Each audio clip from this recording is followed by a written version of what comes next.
What's going on, folks? Good evening, good evening, good evening. Happy Thursday to you. Happy Super Bowl week.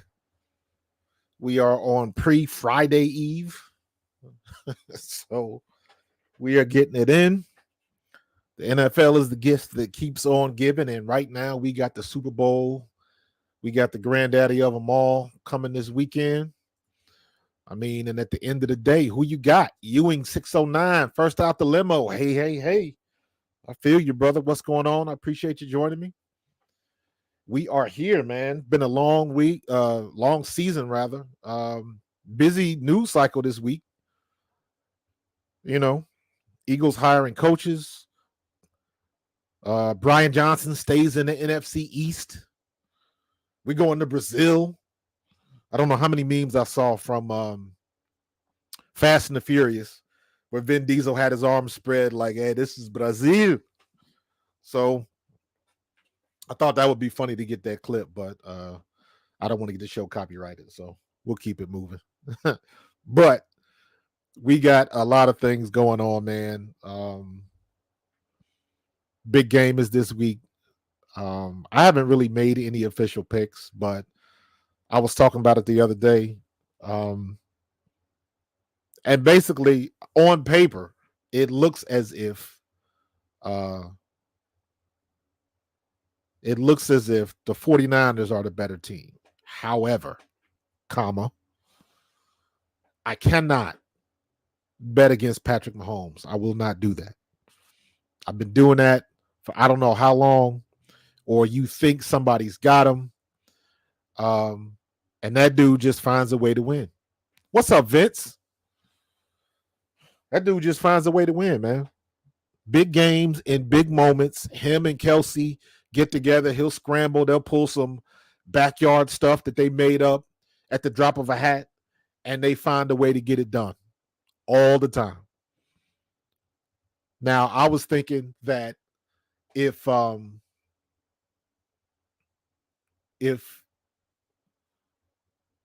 49ers would double Kelsey, because there was a couple games in the regular season that happened, and it messed them up a little bit. So if he does that, if they try that, will they have success? Because there've been some teams that get burnt by that as well. So I don't know how San Francisco is going to attack it. Both teams have great sets of linebackers. Of course, San Francisco will get the edge in that realm, because you really can't get much better than Fred Warner and Greenlaw. Them boys are playing at a high level. I don't think anybody's really nicked up on either team. San Francisco's got the advantage when it comes to the receivers and the skill position. Vince says, "I hate as much as I don't like either team. I have come to the conclusion I prefer the Chiefs to win over the Niners and all the trash talk from losing last year." I don't disagree with that, Vince. I don't disagree with that at all. They have earned the 40 whiner moniker. Debo still popping off at the mouth at the whole media week, and I don't consider the Eagles a rival. And it's like, dude, we played you 4 times in the last 5 years, and it's what 2-2. I think it's 2-2. So haven't really been blowouts. So I think each team got the best of the other at least one time. The other games were close. So I don't know. I guess it's a rival can only. I agree with them, actually. We are not a rival. Cowboys are our rivals in the NFC East. That's usually the way it goes. So, but the rivals thing, that seems to change from year to year. Let's be honest. It's not when I was a kid, the rival was the Steelers versus the Cowboys, because it seems like they were the teams that were in the championship game or the Super Bowl all the time. So it seemed like that was a rival. Nowadays, it's the for a minute it was the Cowboys and the Redskins before they came to Commanders. So the rivalries and all of that kind of stuff, it just keeps going. Just keeps going. Right now, I would consider the NFC East rival to be the Cowboys, because the Cowboys and the Eagles for the last 5 years, I guess, we've been the two best teams. Because I mean, just I guess it's just out of the realm of possibility that a team's going to finally repeat as NFC champs. We should have had it this year, but woulda, coulda, shoulda, don't do nothing but rhyme. You know how that go. We didn't crap the bed at the end of the season, but you know, yeah, they talk their stuff, man. I don't really mind it. My logic is a little bit different when it comes to that. Is it annoying? Absolutely. Yes, it is annoying. But when you win and you can talk, that's my thing. If you're winning, talk your talk. Can't really say nothing about it. That's why I said I don't like some of the stuff they say. However, like somebody, for instance, and I remember talking about this on the show when it happened last year. The only person I had respect for out of all the people on the 49ers was Brandon Ayuk, because Brandon Ayuk got on his Instagram live or whatever it was, and he was talking about how bad they felt after the game, this, that, and the other. But he had enough guts to say, who am I to be talking when I'm sitting on the couch? He made that statement, and I was like, dang it, I respect that, because he at least acknowledged the fact that they lost. They didn't really make excuses of it. I believe that rant that he went on, he was sitting in his living room watching television. I don't think he really got into Purdy getting hurt or whatever they were whining about last year. He was just like, at the end of the day, we watching that helm on the couch. And I understood how somebody like that would feel at that particular time, because that was not even a week after the game. So that loss is still fresh. They ain't got that taste out of their mouth yet. So out of all the people talking smack, you didn't hear nothing from Purdy. You didn't hear nothing really from CMC. But it's the people that want to talk Debo and a couple others. And it's like, man, go ahead on with that. You're tired of the whining. And when they had their opportunity, they came in and thumped us. So we won last year and we talked our talk. They won this year. They can talk their talk. We ain't got to like it. I'm sure they didn't like it. But next year, after this is all said and done and the game is played, next year it starts all over and we start from scratch. We'll get to talk that talk again, and we'll meet on the field and we'll see what's what. So that's the way it goes sometimes. Yeah, they didn't forget, but they just got that if Purdy wasn't hurt thing going. So they redeemed themselves, and we got to eat it, and then we'll wait to see what happens next year. St. Clara Niners wine more than Jamaican clubs. Yeah, man, it is what it is. That's the way it goes in this era of the NFL, this social media era of the NFL. I think that's what I'm going to call it from now on. This is the social media era of the NFL. The next era, in my opinion, is going to be the virtual era of the NFL. So no, I have not plopped down $3,500 for my Vision Pro from Apple. I'm happy with my Meta Quest 2. Maybe I'll get a 3 sometime, but I'm good right now. I ain't dropping $3,500 on a headset. However, if you never had one and you haven't seen what they can do watching a basketball game or some of these streaming events that they have, concerts, nightclubs and stuff like that, it's a pretty cool concept. And the things they'll be able to do with sports is gonna go next level. I'm telling you that right now. So if you're into the technology like I am a nerd.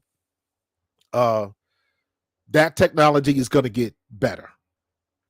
Like, you see all of the stuff that Amazon is doing with the analytics on the screen and trying to predict who's gonna blitz and all of that kind of stuff. That's just the tip of the iceberg. Amazon could probably be doing a lot more stuff with that, but to me, that's the easiest information that they want to give, and customers and viewers will be able to decipher at a quick second. They could probably put plays on the board and draw stuff up, and they can really go next level. But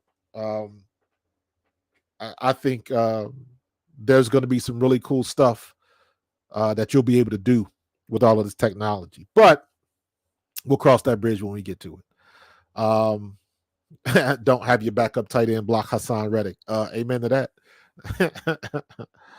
I hear that. Let me see. Correct me if I'm wrong, but I don't think the Niners will get. What are you saying? I don't think the Niners will get in the way of the biggest crossover moment in NFL history on Sunday. The Chiefs will win, and we will finally get that Swifty proposal. Oh, God, stop that. Stop that madness. Stop it. Stop it, stop it, stop it. I don't even want to think about that, man. That would be horrible. That would be absolutely horrible. People would lose their mind for that stuff. Plus, I don't think it's going to happen anyway. But in any case, who's halftime? Usher, and who else? It can't be just him. But in any case, I'm expecting a good game.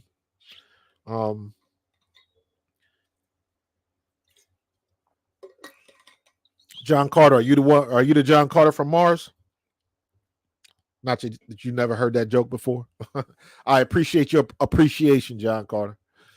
But yeah, man, there's a lot of stuff going on. And you know what's funny this year? Maybe it's because the Eagles aren't in it, but I really didn't pay attention to too much media stuff, where they got all the guys together and the whole media row thing. I didn't really get into partaking of that much stuff, man. I watched the normal stuff on, ESPN and NFL Network, but that's it. I didn't get too deep. I was still tied into trying to figure out what the Eagles were doing. You know what I'm saying? So I'm looking for it to be a good game. And I think it's gonna be a good game. I want to see if the Kansas City defense can get to Purdy. But I'm telling you this, Purdy surprised a lot of people the other week when he ran so much. People didn't realize Purdy's a pretty good runner. He runs when he needs to. He runs to get himself out of trouble. And he can still deliver the ball on time. So we'll see. We will see. She brought $330 million to the NFL as a sampler. Yeah, they sold a lot of merch, man. I'll be interested to see what the total tally is at the end of the year. They put out them figures. It'll probably be in like Forbes magazine or one of these financial websites or something like that. How much the NFL benefited. We all know the numbers they put out in the merch, the uptick in merch sales and all of that kind of stuff. But I would like to see a final number because the NFL got paid and they ain't messing up that check whatsoever. So,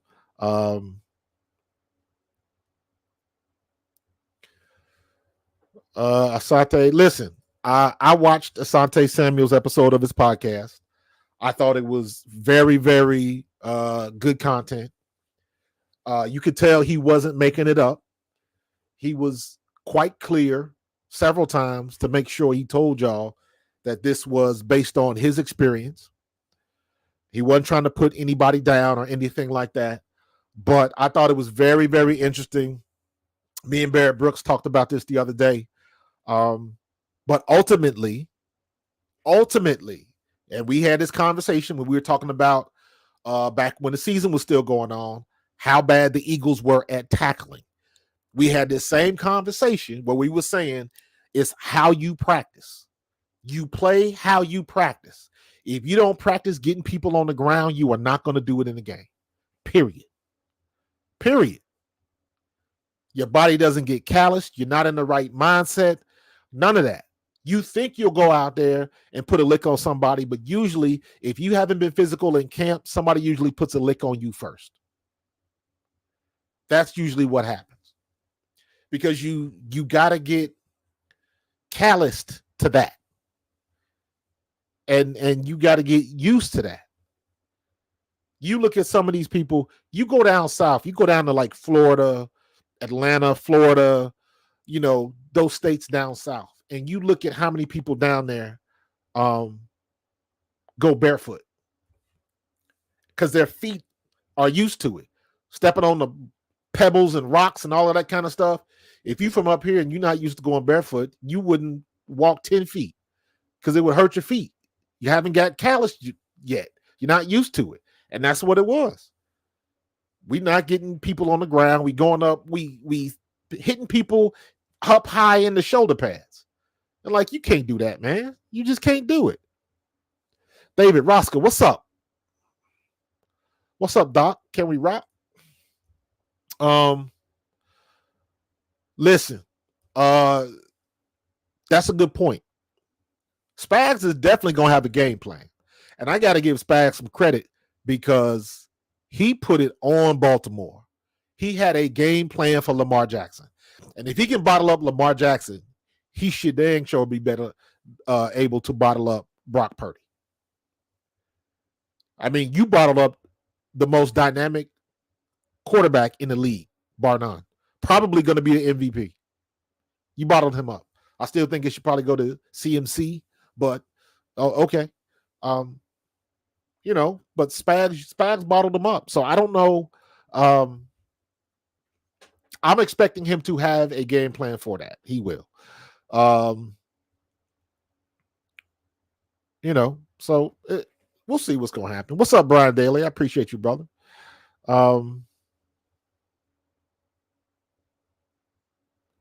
The one thing about Andy, though, man. So here, on paper, I still think San Francisco has the best team. However, it doesn't bother me to see Andy Reid have the dynasty, to see Andy Reid be that dude in the 2020s. Brady's time was over, and it's time for somebody else to come in, and it's Andy Reid. And they got the quarterback that makes things happen like that. They don't have a 6'5" guy with the rocket arm. They got a guy with a really good arm that can scramble and make stuff up better than anybody almost in history. So you got to give him that credit. He got the right people, man. All the people. I would really want to go back and look at that draft when he got Patrick Mahomes and all this stuff. Like who passed on Mahomes?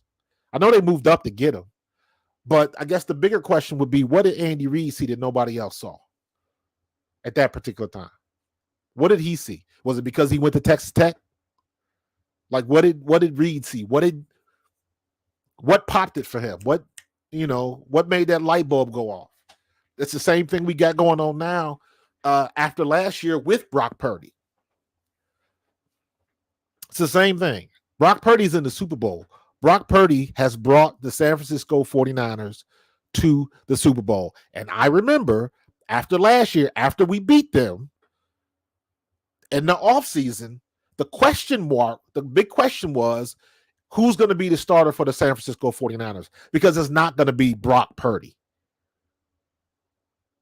It's not going to be Mr. Irrelevant. And all he did was just keep winning. Brock Purdy this year has had the same path that Jalen Hurts did in 22-23. The exact same. They criticized him. They said he was an average quarterback, but he's got some skills. They said he's okay, but he's got a great team around him. And if it wasn't for his everybody around him, he wouldn't be that good. And I'm like, why is that a negative? Why did everybody get caught up in all of this mess? Because they wanted something to talk about, basically. But I remember them talking the same smack last year about Jalen. And I'm like, go ahead and talk your talk. This is when I had to separate myself from being a fan and a former player. Like as a fan, people get mad at that and they go back and forth at each other and they start trolling and throwing insults. But as a player, you're like, I don't care. The man behind the center has got to be competent and has got to be able to do some things and has got to be able to lead a team and make some stuff happen. Everybody can't do that. Everybody can't do that. You take another backup or another starter from another team and put them in the same situation as Jalen Hurts last year or Brock Purdy this year and see how they fail. See how they fail. You think what's the 49er backup that they brought in from, was it Carolina or was it Tennessee? I can't remember. San Francisco. Dang it, what's the name? Somebody put it in the chat. I'm about to find it real quick. Hold on.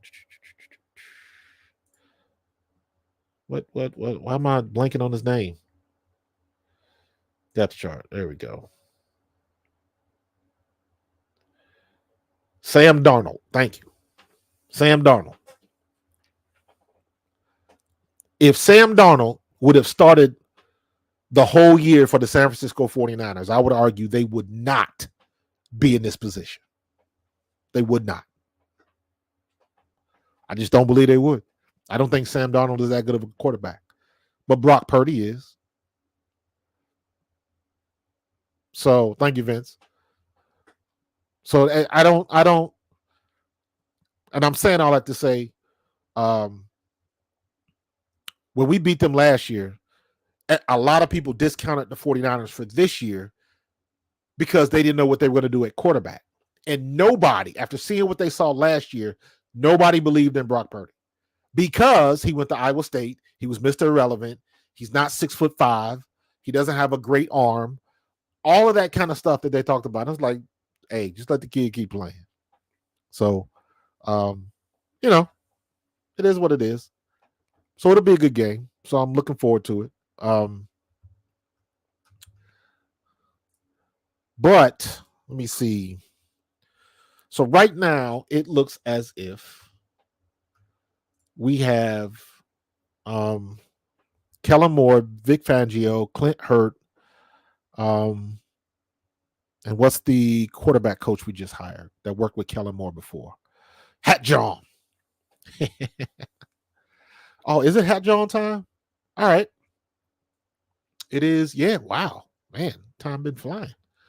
Let's do that. Let's hit the Hat John.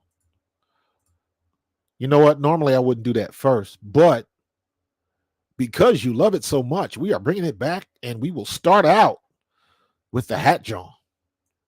Works for me. Hats.com is the premier destination for quality and fashion-forward hats and more, with designs for every style and trend. Locally based and run by Philly sports team fanatics, Hats.com can help you elevate your hat John. Utilize the easy-to-use guides at Hats.com to find your perfect size and style, and shipping and returns are free.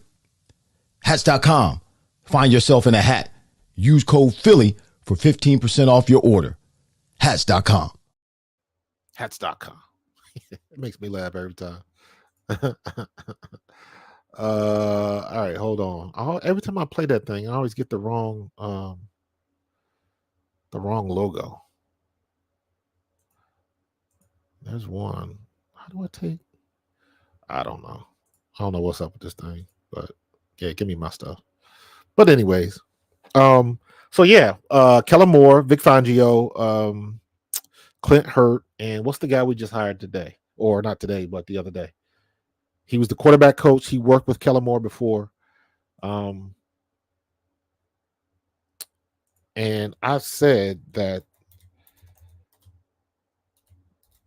I wasn't really a fan of Kellen Moore at first, but I've kind of come on board with it because it can't be as bad as the situation was last year. Bobby King, not Kellen Moore. I'm sorry. Bobby King.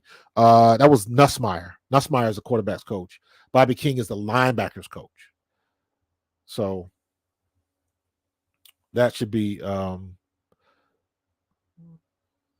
that's some good. We got a good roster of coaches, and other news that came out was the whole situation about Cliff Kingsbury, and him wanting too much power. So I thought that was interesting. And everybody, it doesn't take a rocket science to figure out how he's not going for that. I don't care who comes in here. Howie would have to be fired to get that type of power up again. And Jeffrey Lurie's not going to do that. Nor should he. Because I've said this before, and I will continue to say it. And you want to go back to 2017, go back to 2017. But so let's go back to 2016 because he had to put the team together 2016, 2017 when we went to the Super Bowl and won it up till now, right? So Howie Roseman's batting average is pretty damn good. It's pretty daggone good right now. I'm not messing that up for nobody. I'm not messing that up for to have that same situation like Chip Kelly. You're not going to experiment with my franchise. He hasn't been in that situation before. He doesn't have that type of experience where he can play GM. He just doesn't. And I don't want him to do that. I don't want him to do that. So is Howie still burned by the Chip Kelly experience? Absolutely. And I don't blame him one bit for not wanting that scenario with the Eagles. And ever since that happened, Howie's been executive of the year, twice? Howie's knocking it out of the park. Yes, he's struck out a couple times. Everybody does. Everybody doesn't have a stellar record drafting and stuff like that. Matter of fact, they talked all that smack about Bill Belichick. Look at his record picking quarterbacks and all of that kind of stuff. Not very good. So you know what? To me, Howie will remain the Wizard of Philadelphia. And even it didn't work out, but you even look at the moves we put together when we got Byard and we got Miles Jack in here. It was working for a little bit. And then it was good until it wasn't. But he made the moves necessary to try to get some people in here. We got Swift. We got Byard. They tried to get Roby.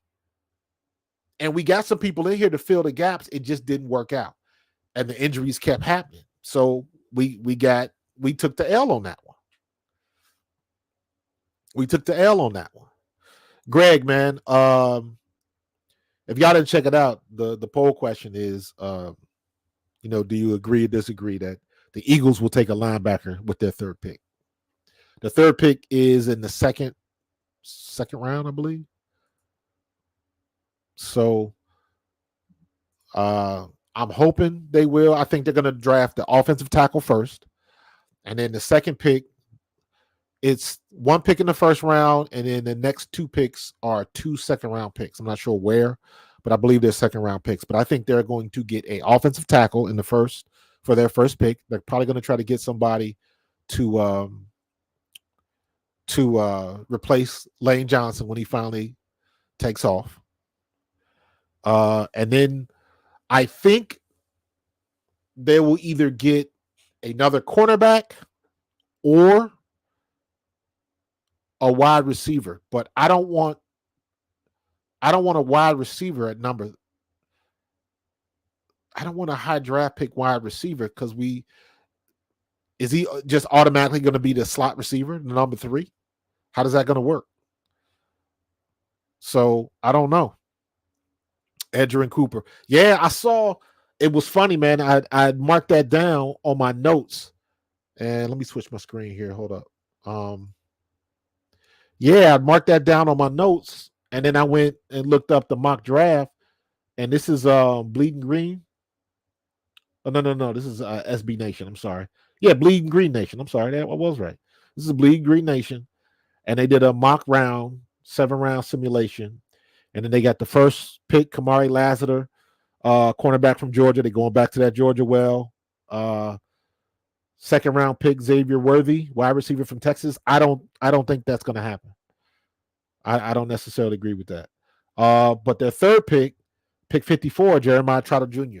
If that is available at the third pick, I'm all for it. All for it. Because we need a linebacker. The Philadelphia faithful would lose their ever-loving minds if we got Trot Jr. in here. They would love it. They would love it. And now we got a good linebackers coach in. That would be good. I would love to see that if he lasts that long. Because I believe because of everything with Caleb Williams and the quarterbacks coming out this year, there are going to be a lot of dominoes that fall in that first round again. There's always wheeling and dealing. You already know that. But it's going to be above and beyond because I don't know what people are going to do, especially with Chicago up there and Caleb Williams expressing his opinion on where he wants to go. So I don't know what they're going to do, but there's going to be a lot of dominoes shifting in that first round, and it's going to be interesting to see what happens. So if by some way, shape, or form we get Jeremiah Trotter with that third pick in the second round, I'm all for it. Get it. Get him. Get him. So then we got the third round pick, Audric Eston, running back. Man, we are not going to draft a running back. Stop playing. Safety from Utah. Okay, maybe. I would rather take that third pick, get a safety in that third round rather than wait to the fourth. We don't need another tight end, in my opinion. Jalen Simpson, another safety. I'd rather go defensive back / cornerback. I don't think we need another safety. Offensive lineman, Miami. We are not going to wait to the seventh round to get an offensive lineman. Not going to happen. Not going to happen.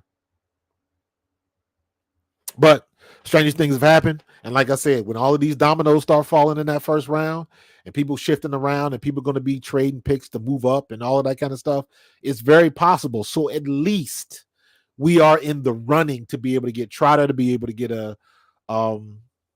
another cornerback. So, I don't think our first pick should be a cornerback. I don't know. But I wouldn't mind going back to that Georgia well. Doesn't bother me in a bit. We've got some good, we pay dividends with Howie's dive into the SEC. So I'm good with that. Javon Bullard, safety nickel corner, Georgia. Okay. Javon Bullard. We can do that. But it all depends on, and all of this stuff is going to change. All of this mock stuff is going to change anyways, because it all depends on what Howie's going to do with free agency. Because here's the one thing, looking at Jeremiah Trotter Jr., we don't know what Howie's going to do with line. He has got to bring in a veteran linebacker, period.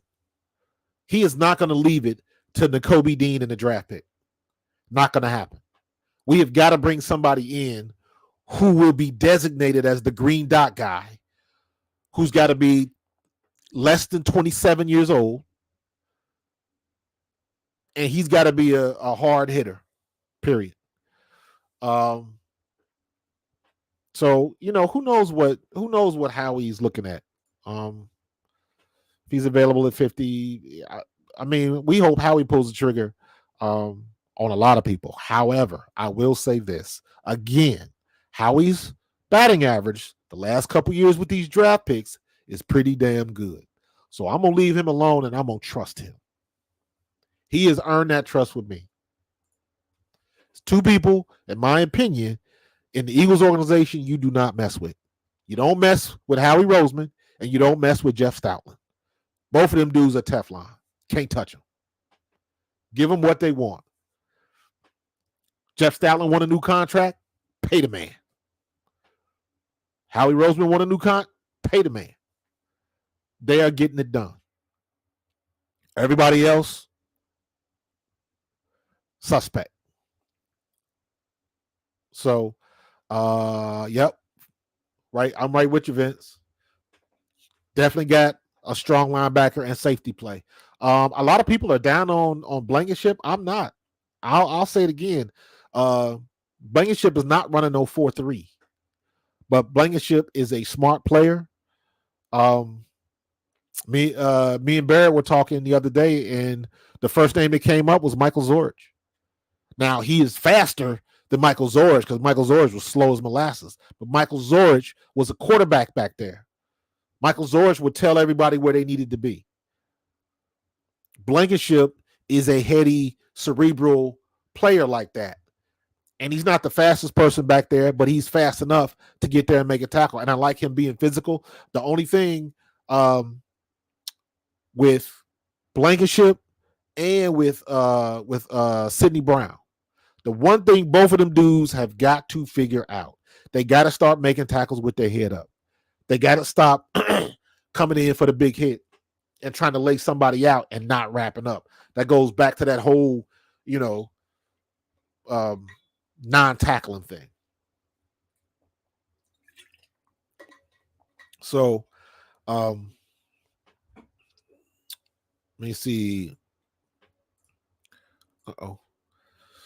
WCBJJ 77. I like Howie for free agents and contracts, but he is not a good starter, especially on defense.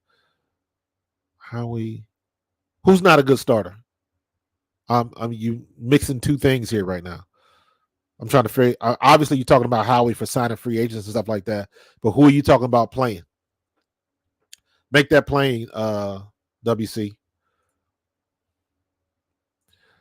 I fear he is like Singleton. Yeah, he makes a lot of tackles, but he gets tricked a lot with the bigger players. Who you talking about, Vince? Blankenship? Blankenship he got burned a couple times. I know the one he gave up a big play when he just took a ridiculously bad angle. I don't know what it was with that.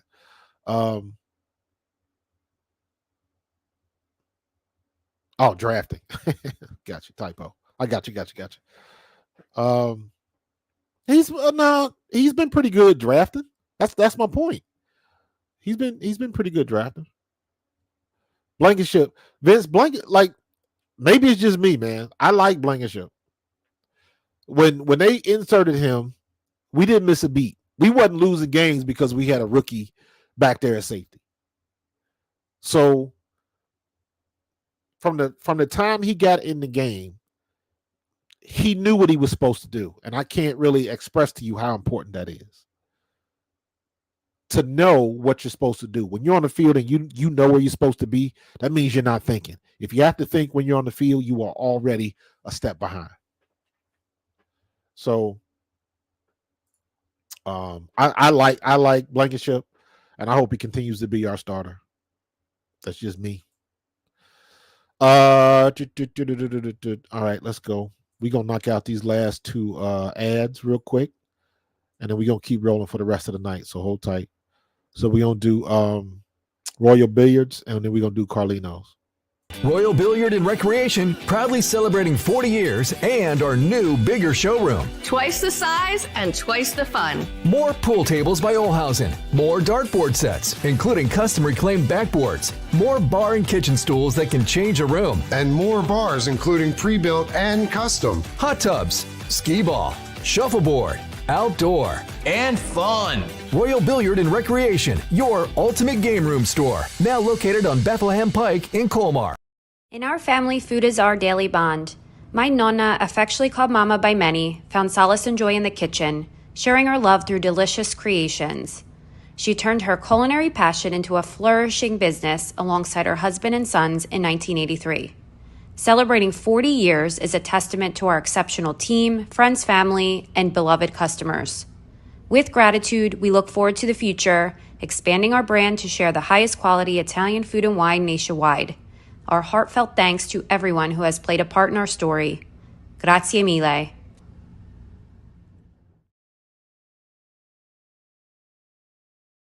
Yeah, man, you see that question I just asked, do we keep Swift? That's another thing. Everybody's, for whatever reason, they on this Saquon Barkley tip, and they just going crazy talking about Saquon, and I'm like, I don't see it going down like that. Because, number one, if you try to get Saquon gonna cost you some money. Probably a lot more money than we're willing to give up. Because if you're gonna pay that money for Saquon, I say you pay Swift. He played well enough for it. He earned it. It's not his fault that they didn't throw him the damn ball. They talked all of that smack when we signed DeAndre Swift about how we now had a running back in the passing game and that will be able to throw off defenses, and we got another weapon that we can use in the passing game, blah, blah, blah. And they never used them. Never used them. And on top of that, and I said this before, I think, we talked about this. Me and Barrett talked about this the other night. And as a running back, I feel absolutely horrible for what the Eagles did to Rashad Penny. Horrible. You wasted a year of that dude's career. Now, whether you think he got the stuff or not, damn it, let him get on the field and see what he got. They wasted a year. At how old is he? How old is Rashad Penny? Hold on. I think he's 27, 28. I'm not sure. Rashad Penny. How old are you, sir? You are 28 years old. Yeah. They wasted a year of Rashad Penny. He had 2 kick returns, I believe. I think he may have ran the ball maybe 5 times. And it was always in garbage duty. So they basically wasted a year of his career. And I feel bad. I know that's the business of it. Sometimes it bees like that sometimes. You know what I mean? So I just hate to see that because he was a good back. He was a good back. And he's just sat on the sidelines and didn't do nothing. So, but real quick, let's talk Brazil. Eagles going to Brazil this year. And should be fun. Take that down. It should be fun. I don't really like that we are losing our home opener. That's not fun. I feel bad for the ticket holders. And on top of that, the game is on Friday. The game it's a Friday Night Lights game. And I was like, are you kidding me? But that's what they're doing. And it's like, ugh. But the NFL gonna make that money. They're trying to get to a international audience, and they are doing that. So I can't fault them for that. It's the same thing with the Pro Bowl. Pro Bowl was hard to watch. I don't want to watch anybody. It's turned into the Battle of the Network Stars and a flag football tournament. That's what the Pro Bowl is now. But I forgot that the NFL is promoting flag football. Flag football is in the Olympics. Everybody's playing it. So now they have a hand in this whole new flag football revolution. Everybody's playing flag. Girls are playing flag. All of that kind of stuff. So there's money to be made. So it is what it is. So they're going to go over there. And I said this the other night. If they go to Brazil, somebody has got to come up with a Philadelphia Eagles soccer shirt.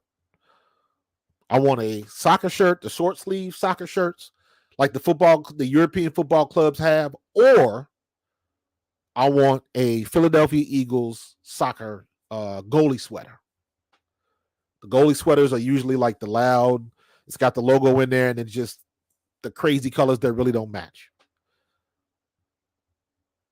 So somebody got to find me a Philadelphia Eagles soccer jersey or a goalie jersey.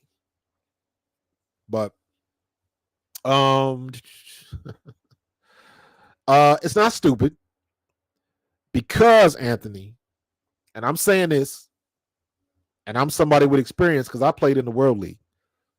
I was in Scotland for 3 seasons. Scotland, London, Germany, Amsterdam, Barcelona. We went to all of them cities. Two teams in Germany, Rhine, which I believe was in Dusseldorf, and Frankfurt.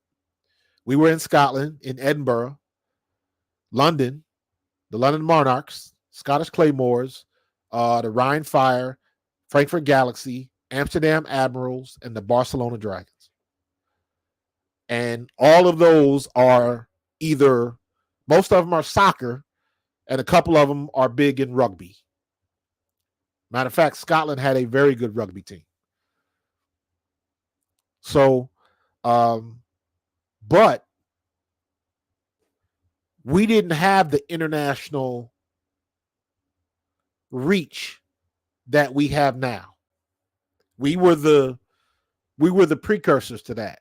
Now, mind you, when I played in the World League, this was the second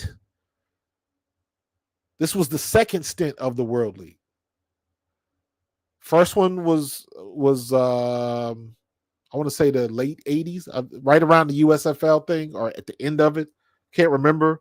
But we were the second iteration of the World League of American football. So, and rest assured, why do you think they go back to Germany? Why do you think those were the first games that they played primetime games? Because when we were over there, when we played over there, Germany always sold out. Frankfurt, Germany knows how to throw a party. If you were a gamer, you guys will remember on the Nintendo Gran Turismo. Germany, we played at the old Olympic Stadium. I think it was like, I don't know, 40,000 seater or something like that. It wasn't very big, but it was nice. But they had a big jumbotron, and what they would do is they would get people out of the crowd, and they would play Gran Turismo on the jumbotron. It was crazy. But Frankfurt knew how to throw a party, and most of those games with Frankfurt, because the first year Frankfurt won the championship. Most of the games was packed. If it was a 40,000 stadium, they had at least 25 to 30 every week. Every week. In Scotland, we'd be good if we got 12. So Frankfurt, they knew where to push it. They knew which games to show because Frankfurt always had a crowd. So trust me, they know what they're doing. And I guarantee you, when we go over there to play, whoever we play, I don't think it's been announced who we're playing right now, but that stadium, Corinthians Arena, will be packed. It will be packed.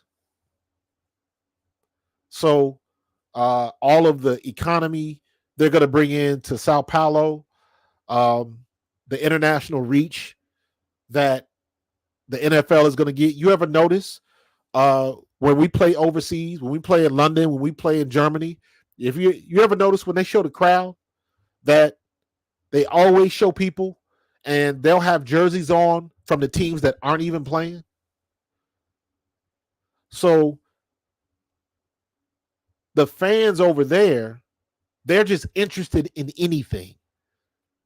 So if you were to go over there and buy merch, you're not going to go to an Eagles game and find Cowboys gear or Chiefs gear or Washington gear.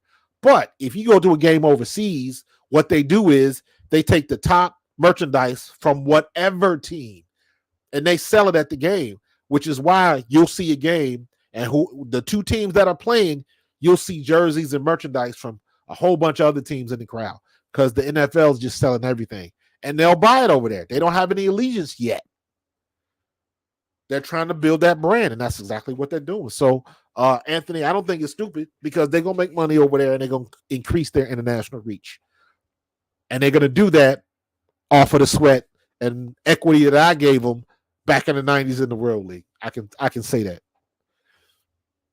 I'm sorry, I missed your question, Vince. Listen, I heard that Pat McAfee on his show mentioned that it was going to be the Cowboys. I haven't seen anything. And maybe I either misread or misunderstood what was said, but I think he mentioned that it was supposed to be the Cowboys, but I haven't heard anything official on who we are playing over in Brazil. So I could see it.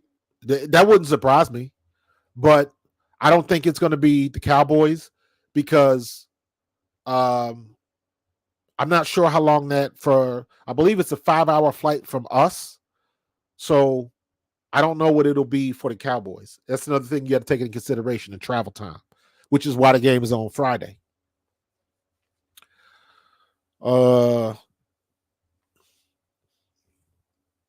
Anthony, you're not wrong. However, I could say the same back when I was playing. Barcelona was the same way. Barcelona really wasn't interested in American football because Barcelona had some good soccer players from that part of the world and all that kind of stuff, but, in Spain. But people showed up. That's the point. People showed up. And people showed up, and we didn't. Once again, we did not have the reach we have now. The NFL ain't stupid. The NFL saw what international basketball did for the NBA. They saw that. We've been slowly but surely getting these people in here. Every year, you got a couple of more guys. Usually it's kickers. But, think of even the Eagles. 2 years ago, we had J.J. Arcega-Whiteside. His family from Brazil. And so the NFL's got its tendrils out there. And, you look at somebody like Puka Nacua. I'm not sure where he's from. I'm not sure if he's Polynesian or Hawaiian or I don't know. I don't know what his background is. But we're getting that reach. We got a couple kickers, rugby guys, Jordan Mailata. So we're getting that. The NFL is getting that reach internationally, and it's working.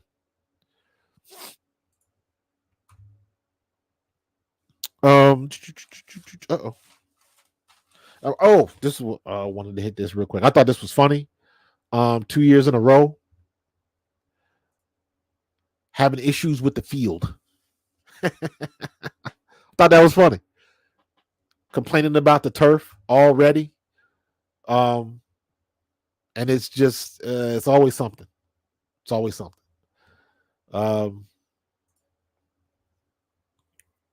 I'm assuming they're going to get it straight. I'm assuming it's not going to be ice skating rink like it was for us last year. Yeah. Bjorn Werner from Germany who played for the Cats. Yeah, absolutely, man. Absolutely. The reach is, we're going overseas, man. We're not going to take anything over, but we don't have to. We don't have to. That's the one thing people forget. There's enough for everybody to eat. Don't get that twisted. It is enough for everybody to eat.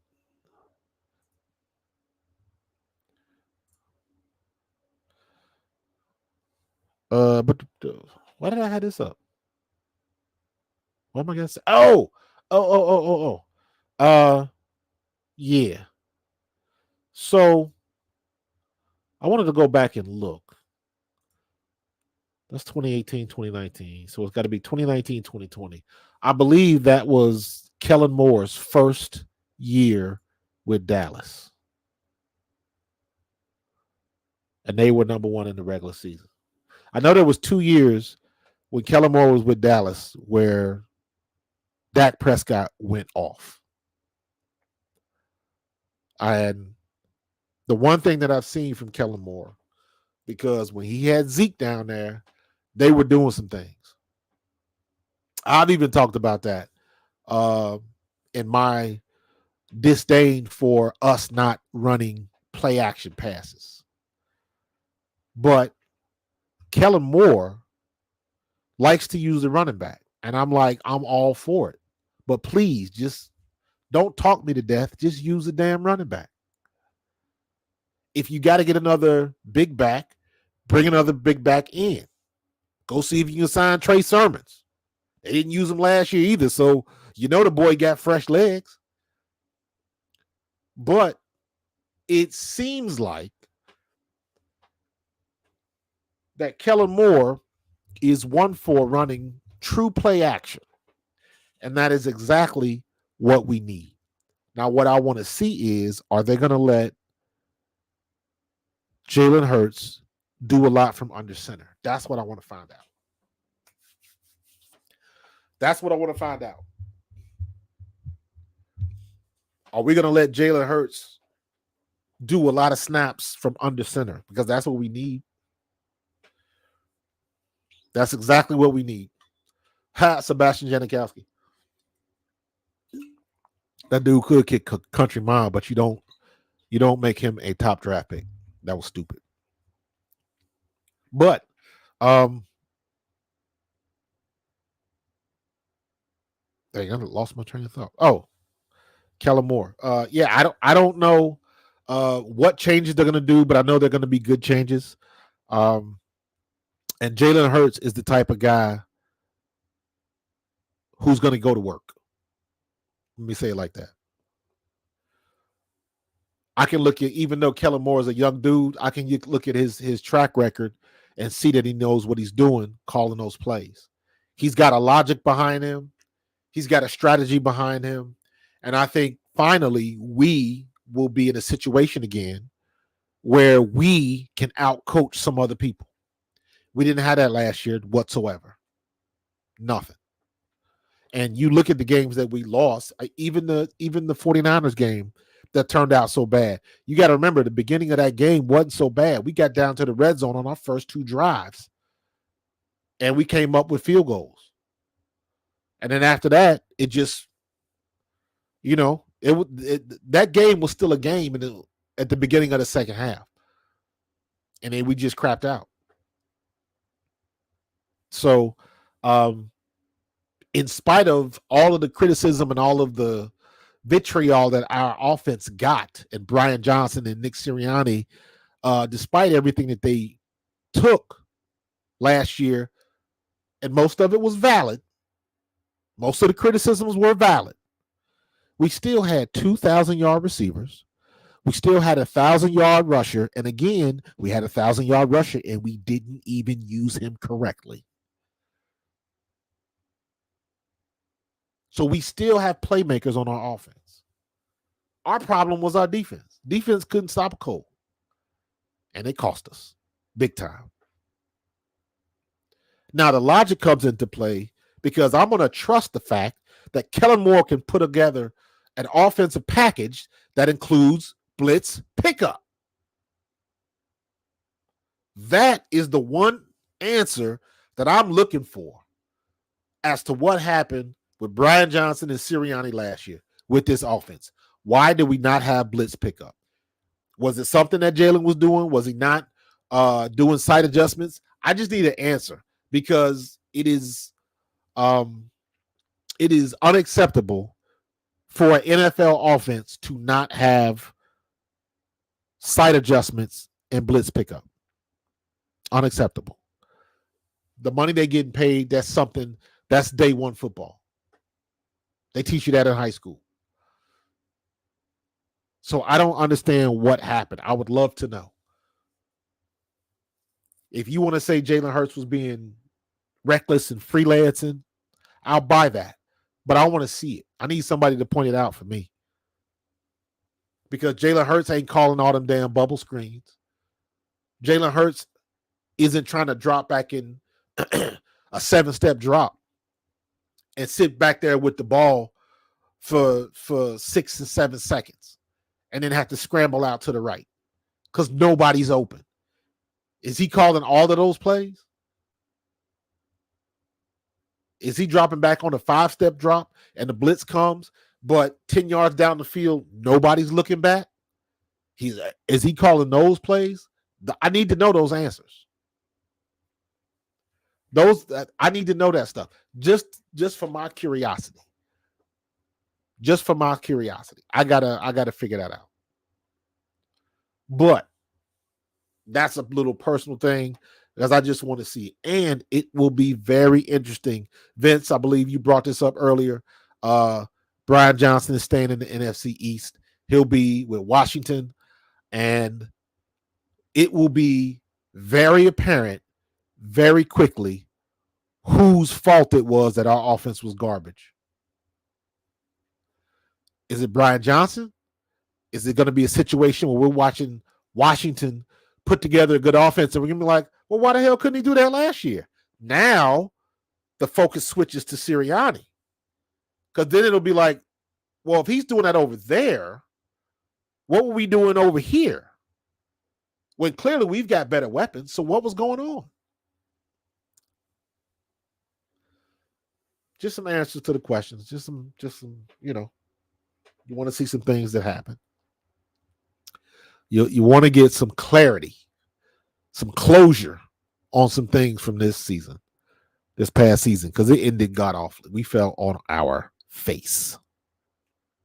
And it bees like that sometimes. But it is what it is. But we've been rolling for about an hour. I'm about to get up out of here. But before I go, my prediction for the game is Kansas City 31, San Francisco 27. That's my prediction. Kansas City is going to find a way to win. Patrick Mahomes is going to do Patrick Mahomes things. And they're going to win it, and they will be an official dynasty. Three Super Bowls in 5 years, I believe. 6 years, 5 years. I don't know. An awful lot. But it'll be a good game. I want to see the Eagles get some more or get done with their hiring. The one good thing that I like is Kellen Moore is in place. So now I already know Jalen Hurts has got the playbook and he's getting to work because that's the kind of kid he is. So we're in a good situation. Our window is still open. Everybody enjoy the Super Bowl. Eat your wings. I don't know if I'm going to cook anything. Maybe I'll put some ribs on my smoker. I'm not sure what I'm going to do yet. I've been itching for a pork belly though. Maybe I'll just do a small pork belly. Make me some pork belly burnt ends. I'm not sure, but we'll do something. But you guys, I appreciate you joining me. If you're not busy, make sure you hit that subscribe button for A2D Radio. If you got a little time during the week, you can check out my personal YouTube channel, Pro Fan Talk. I'm always putting content up there. Got some things going on, man.